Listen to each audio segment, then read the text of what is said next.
Very much. Good afternoon. So let's wait for the presentation. There we go. Okay. So thanks a lot for joining today for this session. We're going to switch topic and now started to talk about LNG bunkering and the challenges that we foresee for this developing sector today as well as for tomorrow. So we're going to follow today's agenda as is. So we'll skim through a quick introduction, then we're going to focus on the chance to maximize the compatibility with LNG bunkering vessels, and then we'll switch to the same topic, but for the counterpart, basically, so LNG-powered ships. First of all, let's start with a quick introduction. Who we are. So Trelleborg Gas Transfer is a division of Trelleborg Group, recently founded, recently put together because of some acquisitions of different companies that have been able to play a leading role into this sector from 2006, namely Clo, LNG and Gutteling, to UK, respectively UK and Dutch company that have been able to develop their technology for the flexible transfer of LNG in open seas, starting from 2006, when the first commercial transfer of LNG between ships has been put together using flexible hose systems. Starting from that moment, we have been able to further develop our presence on the market, and then today we count on a quite wide experience in basically any sort of application where a flexible transfer system could be deployed for LNG transfer. Let's dig a bit in the market background. So let's start with a couple of quotes that we like to share. You see the sources back down on the left side. So momentum builds for LNG fuel vessels with more than 500 orders. LNG bunker delivery vessel orders are not keeping up with fuel vessels. These are two very interesting statements that we've been able to find through, obviously, on the news.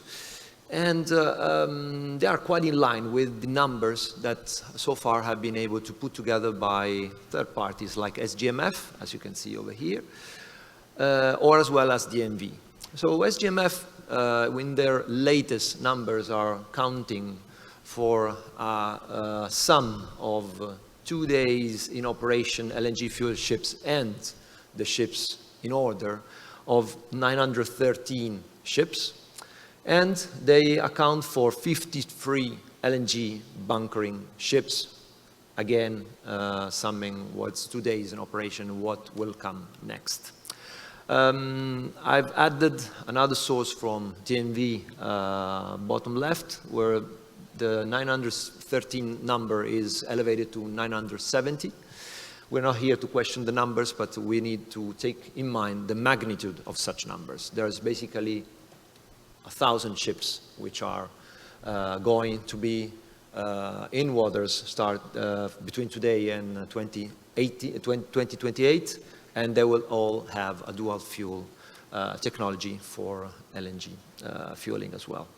The ratio that we have identified obviously in the next future with bunker ships tends to be quite high. 17:1 will most likely reach 18:1, so we can definitely identify a set of challenges for the bunkering sector.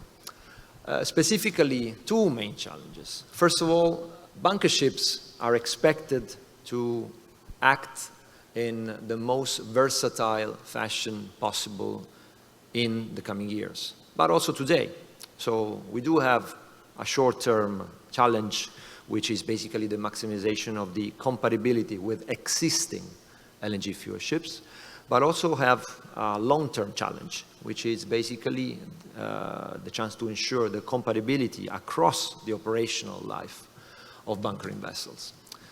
The additional challenge is the application of bunkering station standards for LNG fuel vessels, which today are not really there, especially with respect to the position of bunkering hatches with respect to vessel's hull, provided a population of LNG fuel ships which is growing at a very fast pace and which is progressively more and more diversified, as it's now counting on different types of ships, from cruise ships to container ships to PCTCs, tankers, dry bulkers, and all having different characteristics according to the needs of a shipping industry which obviously keeps evolving.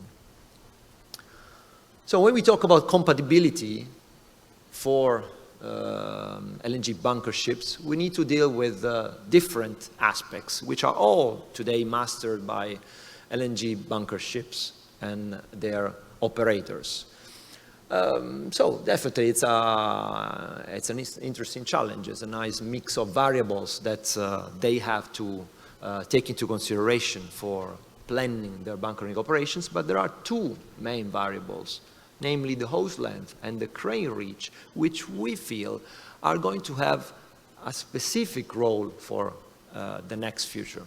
Because basically these are the two variables which do have quite relevant strategic implications when bunker ships are getting designed and when certain decisions are being taken in order to equip bunker ships with several manifold positions in order to grant a certain working envelope for the bunker vessels. These decisions do have a wide range of implications, CapEx implications, implications at construction phase, but also then implications at operational level.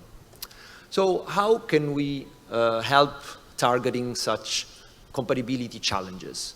We thought of a first solution for bunker ships. Basically, we worked quite hard over these years in order to develop a hose transfer crane solution, able to integrate an LNG hose transfer system and lifting capabilities, ensuring a safe and reliable operation. How we did that? Through a unique cooperation within the industry that put together champions in their technology, hose manufacturer, LNG hose transfer system manufacturer, and a custom-built machinery and crane manufacturer. We used and worked on proven technology, so through a loading system that is already operational in several contexts and ships, and obviously we're also looking at the future. We also grant a full compatibility and suitability with alternative fuels that are expected to jump into the picture quite shortly. These are the actors involved into this exercise. So obviously Trelleborg gas transfer through Clo LNG and Gutteling, the two names that you saw before, and the Dutch manufacturer of custom-made machinery, Trelleborg. What's the result? The result is the LNG hose transfer crane, a solution that we have started now to build for several clients that can basically target the needs of bunkering operators through a ship-to-ship transfer system based on the maximum capability of any bunker ship, so 2,500 cubic meters per hour, based on 3 flexible lines, but can also cover the needs of shore-based operators in case they want to consider this system to enhance the flexibility of their terminal by equipping it with larger hoses, up to 10-inch 3 flexible lines, granting a maximum flow rate, which is a bit higher than what we saw before. We achieved these also with thanking to an existing technology, which is basically our emergency release coupling technology. So we count on a flexible ERC positioning because basically we can play with the layout of the transfer system either by positioning the ERC in the conventional position, which is basically right before the flexible line, or like in this example, we can also position the emergency release coupling in a suspended fashion in order to match also the needs and expectations of all the clients involved in bunkering operations. The crane is made of different components. You can see them over here, so starting left to right, pedestal, the different arms and sections, part of it. The sliding beam, which is a critical part for the, to grant the operational envelope of the crane, and then the integrated hose transfer system based on the same technology that is already available on the market from many years. We have summarized a set of pros related to this solution, a set of advantages, starting from obviously the some mechanical advantages, removal of swivel joints, some operational advantages related to purging, related to the manipulation of the hose in order to achieve different configuration scenarios, and so on. What is critical in terms of advantages is to stress the chance of working on an enhanced envelope. The main characteristic of bunker ships today and also in the future will be, as we said before, the versatility, the capability to reach different manifolds and to be able to perform operations safely and efficiently with different types of clients.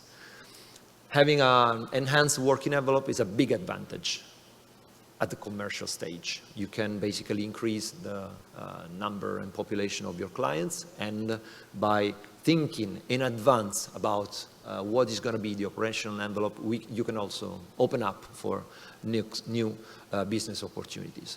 Obviously, being able to bunker a cruise ship with a manifold that is a few meters above the water surface, and at the same time bunkering 25,000 container ship, it's a complete different game. And that's the reason why we like to stress the attention on the working envelope, because we feel this is a solution which could cope with the needs of operators that like to challenge themselves with different types of scenarios. Well, with the aid of some pictorials, we put together some slides showing how a crane operates or is expected to operate on a bunker ship. So starting from a parking position and keep going with connection, loading, post-transfer operations starting from draining, specifically also helped by gravity, and then disconnection, and ultimately back to the parking position. Pictorials are always very useful. We like images, but I think a video, it's usually better in such a situation. What we like to see over here, apart from the nice behavior of the whole system, is the concept of manipulation. It's basically having the chance to maneuver different points of the flexible hoses through different range of winches in order to change the position of the whole transfer line, and then basically having always the chance to overcome any possible challenge within the operational envelope. Obviously, this is a solution which works perfectly in certain conditions, and especially when the bunkering configuration starts to be extremely challenging. But it's a solution which sometimes needs to be deployed also together some other features which will take into consideration the position of the receiving ship and specifically their bunkering station. So we need to take into consideration also a set of variables which affect directly the operations for the LNG power ships, namely the bunker station itself, its layout and position, obviously the short time that these companies are able to grant for bunkering operations, and then ultimately we also have to take into consideration, without forgetting, the different rules and regulations which are applied to such solutions. If we switch to the first family of variables, basically so far we've encountered a wide range of challenges. As bunker stations tend to differ all each other as I was saying before, today there's no specific standard on to build a bunker station across the industry. There are, for sure, guidelines to build the manifolds, but they always have to take into consideration the whole picture. And the whole picture is made of practical aspects. Are we dealing with an open deck? Are we dealing with a closed hatch? Do we have bunker station doors? How do they open? Do they slide? Do they open down? Where is the manifold located? Is the layout matching the prescriptions of SGMF, for example? Or are we dealing with a more compact and squeezed layout? How do we deal with saddles? Do we need fixed saddles? Do we need movable saddles? And so on. Do we have drip trays, water curtain? Do we deal with lifting equipment? So many variables in a very short space. So also in this case, we wanted to challenge ourselves, and we wanted to basically work on a solution which could, if I can get to the next slide, maybe. Sure. Let's see. No, it doesn't want to go to the next slide. Sorry.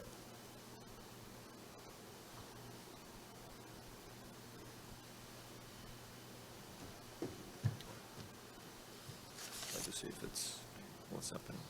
Okay, easy, good. So we wanted to basically work on a solution, as I was saying, that gathered the needs of receiving ships. And so we've been able to put together a handling solution in this case, which basically helps the control of any hose transfer system inbound from a bunker vessel, helps reducing the cost and complexity of lifting equipment within the bunker station. Is also able to do a bit of lifting, so handling certain weights within the bunker station. And most important thing, can help to put together basically bunkering operations in a safe and effective way with minimum operational input from the crew. Time keeps being of essence, so it's definitely another solution which takes that into consideration, but also something which helps matching and maybe even overcoming the challenges encountered by conventional cranes, davits, or any sort of other equipment which is deployed in bunker stations, which is also often cause of potential risks for operators. That's the solution that you see in our workshop. So we call it bunker station arm. So basically it's a protruding arm which is able to extend out of the LNG fuel ships, can capture the extended hose from the LNG bunkering vessel. And basically it's a mechanism which helps the lowering down of the hose to the manifold. And obviously helping the connection, reducing also the need of all winches, pulleys, or any further aid which is deployed within the bunker station.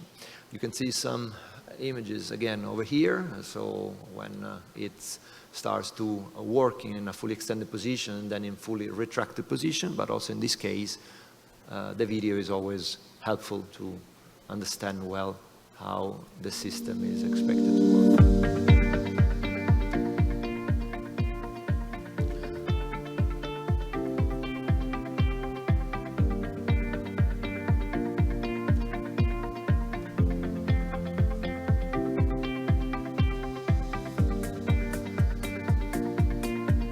So we have simulated here bunker station connection, basically. So on the right side, obviously, the bunker vessel, on the left side, receiving vessel. In this specific case, we have deployed movable saddles, but obviously we're gonna play with any sort of configuration with respect to saddles that will be taken into consideration by the bunker station. So it's definitely, a solution that in certain conditions could help the basically maximizing the flexibility of bunkering operations. So let's get to some conclusions and takeaways, we see a set of challenges for LNG bunkering today and for the imminent future. And compatibility is one of the main that we have to take into consideration for both bunker ships and receiving ships. For bunker ships, our suggestion, our view is to consider the extent of the working envelope for vessels today and into the future. So do not stop to what you expect to happen today according to present business plans, but also try to challenge the assumptions for a next future, and also keep considering rules and regulation of receiving vessel, because this will definitely have an influence and an impact on operations. On receiving side, let's consider any challenges within the bunker station that could result in compatibility issues with an LNG host transfer system. There are different variables that we saw before and might be taken into consideration by operators. And let's take the necessary steps also to maximize the flexibility of the bunker station. What we see next in terms of bunkering, this is a sector which will have a lot of challenges, as we saw before, with respect to the numbers of available ships in the next future and the number of available bunker ships in the next future. So what could help next? Other ways to basically deliver LNG, other ways to distribute LNG, but also to bunker LNG. So specifically ship to truck or truck to ship, skid-based solutions, which we feel, together with our help, will be able to keep it running with respect to LNG bunkering in different parts of the world, and obviously according to the different cases and bunkering scenarios that we see are now more and more diversified and will be more and more diversified in the next future. Thanks a lot for your time and attention.